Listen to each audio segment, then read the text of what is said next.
तो मध्य प्रदेश सरकार ने विवाद में घिरे आईएएस संतोष कुमार वर्मा के खिलाफ बड़ी कार्रवाई का निर्णय लिया है। मुख्यमंत्री डॉक्टर मोहन यादव ने प्रशासनिक स्तर पर बड़ा एक्शन लिया।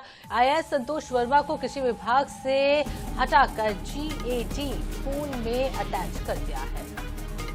तो भोपाल में मुख्यमंत्री डॉक्टर मोहन यादव ने सख्त रुख अपनाते हुए आईएएस संतोष वर्मा को कृषि विभाग से तत्काल प्रभाव से हटा दिया है। जीएडी की रिपोर्ट में वर्मा पर फर्जी कागजातों के आधार पर आईएएस पदोन्नति लेने, फर्जी आदेश बनाने और कई आपराधिक मामलों में लिप्त होने के गंभीर आरोप लगे हैं।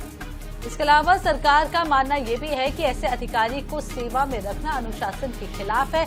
इसी को आधार बनाकर अब उनकी बर्खास्तगी का प्रस्ताव केंद्र सरकार को भेजा जाएगा। तो ब्यूरो प्रमुख अनुराग मालवीय लगातार हमारे साथ बने हुए हैं और संतोष वर्मा जिस तरीके से लगातार बयान दे रहे थे और इसी एक्शन का इंतजार था, क्योंकि राजनीति जिस तरीके से आईएएस कर रहे थे, मंचों से बयान दे रहे थे, कहीं ना कहीं विवाद सोशल मीडिया से लेकर हर जगह छिड़ रहा था। एक्शन का इंतजार था और वो एक्शन ले लिया गया। अनुराग जी,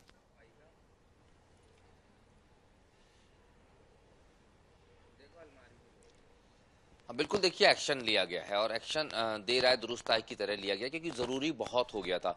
जिस तरह से वर्मा की जुबान चल रही थी, या ये कह लें कि एक के बाद एक वो विवादित बयान दे रहे थे। हालांकि ये जो एक्शन है वो विवादित बयानों के संदर्भ में नहीं है, ये एक्शन है उनका जो फर्जी दस्तावेज उन्होंने पेश किए थे और उसके आधार पे आईएएस बन गए थे, वो उसको लेकर है।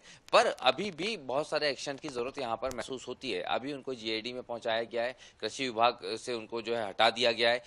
इस एक्शन से वो लोग कितने संतुष्ट होते हैं जो इनके विवादित बयानों से नाराज थे, अभी ये देखने वाली बात होगी। पर फिलहाल इसकी शुरुआत हो गई है, क्योंकि अभी तो सरकार पे ही सवाल उठने लगे थे कि सरकार मुंह ताक रही है और जिस तरह से ये एक के बाद एक बयान दे रहे हैं, इनके खिलाफ इतने सारे जो है प्रमाण है, तो ये तमाम चीजें कहीं ना कहीं सरकार को कटघरे में खड़ी कर रही थी और यही कारण है कि फिलहाल एक एक्शन तो हो ही गया है। जी चलिए, अब ये मामला सामने आया था जो फर्जी कागजात को लेकर, उस पर ये कार्रवाई हो गई है।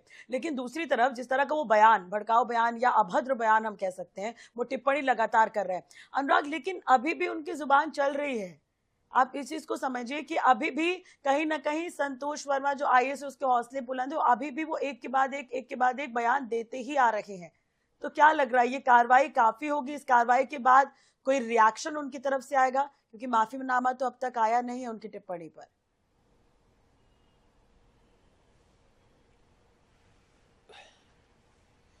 देखिए, बिल्कुल मुझे नहीं लगता कि ये कार्रवाई काफी होगी। इससे ज्यादा स्ट्रिक्ट एक्शन की जरूरत है अभी। और जिस तरह से आप देखिए कि उन्होंने कहीं ना कहीं सरकार को ही चैलेंज करना शुरू कर दिया था।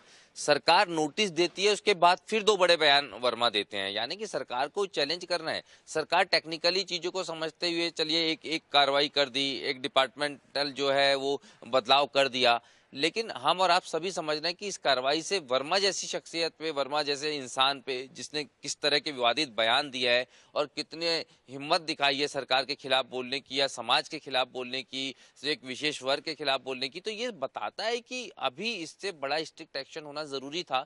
नहीं तो वर्मा पे लगाम लगाना इतना आसान नजर नहीं आ रहा। जो व्यक्ति कोर्ट पर आरोप लगा सकता है, वो जिस तरह से सवर्णों पर आरोप लगा सकता है, किस तरह की ये पूरी तमाम चीजें ये बता रही हैं कि अभी जिस तरह का एक्शन है उसको माइल्ड एक्शन कहा जा सकता है। अभी एक स्ट्रॉन्ग एक्शन की जरूरत है, क्योंकि इसमें कहीं इस बात का जिक्र नहीं है कि आपने जिस तरह के बयान दिया है वो कहीं ना कहीं एक शासकीय अधिकारी की गरिमा के खिलाफ है। उन्हें नहीं देना चाहिए, उन्हें अपनी सीमा में रहना चाहिए। अभी तक के मुझे नहीं लगता कि ये मैसेज उनके पास गया होगा। इस तरीके की एक्शन के बाद ही जाएगा जब एक आप बड़ा एक्शन लेंगे। जी, और वाकई संतोष वर्मा, अब कई तरह के आरोप तो लगे, देखने वाली बात होगी। सीएम ने तो अब संज्ञान ले लिया एक मामले पर, बाकी पर किस तरह से संज्ञान लेते हैं इस पर भी नजर रहेगी। बहुत बहुत शुक्रिया अनुराग, तमाम जानकारी और बातचीत के लिए आपका।